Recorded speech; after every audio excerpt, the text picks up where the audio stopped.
Number 2.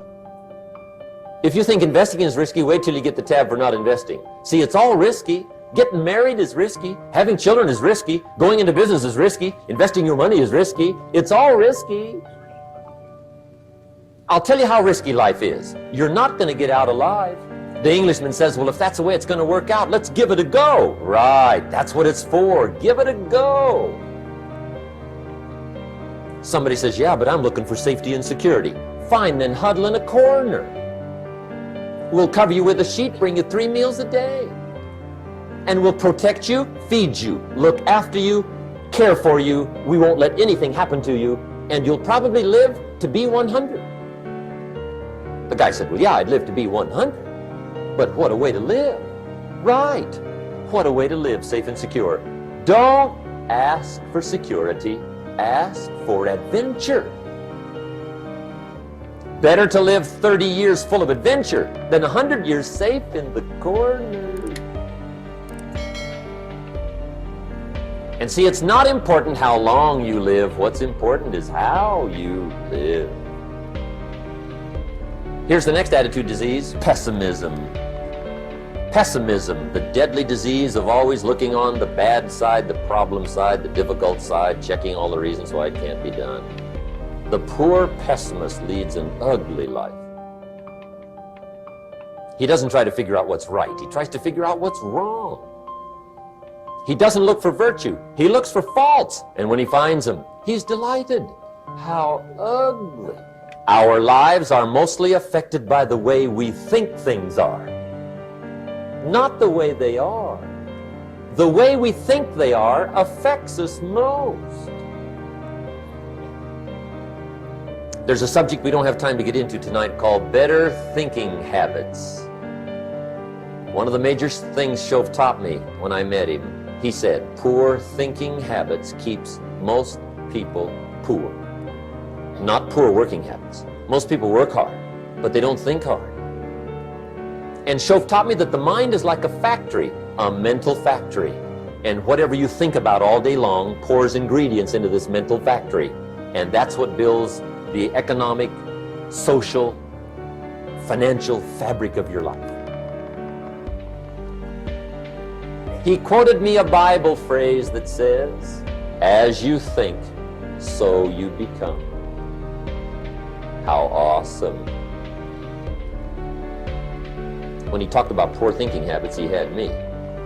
I used to start the day reading the morning newspaper.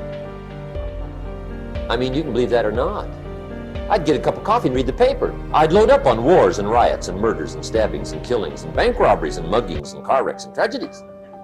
Wonderful. The first thing we do is follow him to his house. When we get there, we walk in and check his library, number 1. Somebody says, well, why check his library? The reason is because what a man reads pours massive ingredients into his mental factory, and the fabric of his life is built from those ingredients.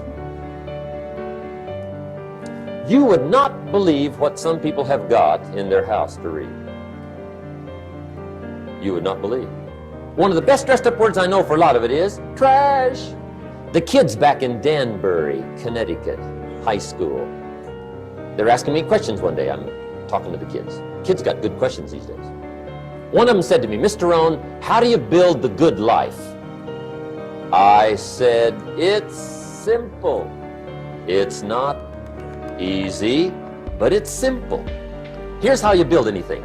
Select the right ingredients, keep out the wrong ingredients, and it starts with thought. Everything starts with thought. So you must be wise and careful what you think about, because that starts everything. I said, correct. Lesson 1. Life is both sugar and strychnine. You gotta be careful. I said, what if my worst enemy drops in the sugar? They said, will you be okay? I said, what if my best friend, even by accident, drops in the strychnine?